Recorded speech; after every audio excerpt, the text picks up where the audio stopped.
For USCFsales.com, this is Steve Lopez with a Fritz Tip for you today. We've been looking at chest base features in previous videos, and I've decided to make a slight detour over to Fritz because I've been getting a bunch of Fritz questions in phone calls and emails lately.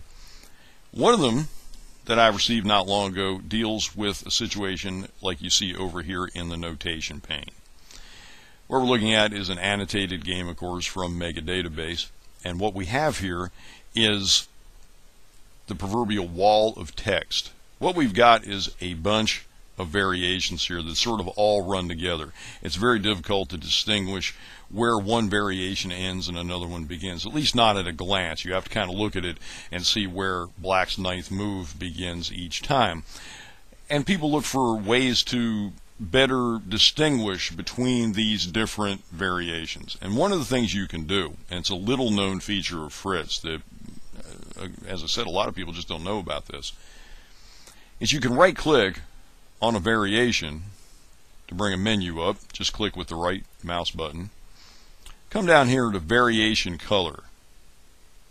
Select that, and what you've got is a palette of the different basic colors that you can use in Windows. Plus you can create custom colors by dragging this around if you feel like it. There we go. A couple different sliders will bring you to different places where you can get different colors. Usually basic colors will do the trick. If I want to take this variation that begins with knight e8 for black and make it a different color, I can easily do that just by using one of the basic colors. We'll make it green. Click OK. And now this is green. It stands out a little bit better from the main line and other variations. Another variation begins with E6. We can right click, go to variation color, make this one orange. And now we can kind of tell them apart much better than we could before. In fact, we can make this a little bit darker if we want. There we go. Stands out a little bit better from the background. Notice that when you have a nested variation inside of another variation, that also changes to the same color. But you can click on the first move of this variation, go to variation color, and pick something else. We'll make it sort of an olive drab. And notice now that it stands out from the orange a little bit. A little bit too close to this green. We'll come back down here to variation color. Let's make it red instead. And that's a way to help distinguish different variations.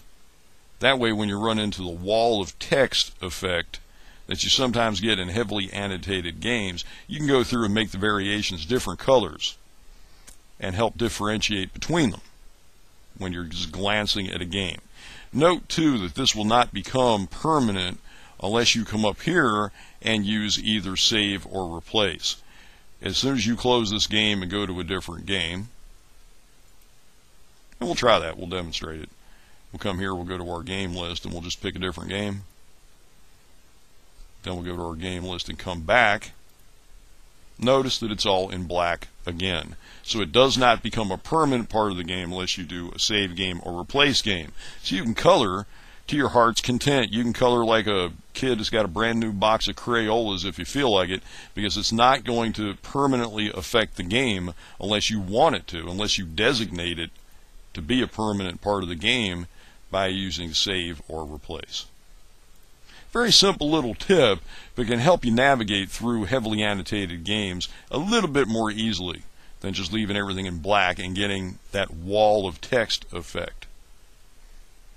Till next time, for USCFsales.com, I'm Steve Lopez. Thank you for watching.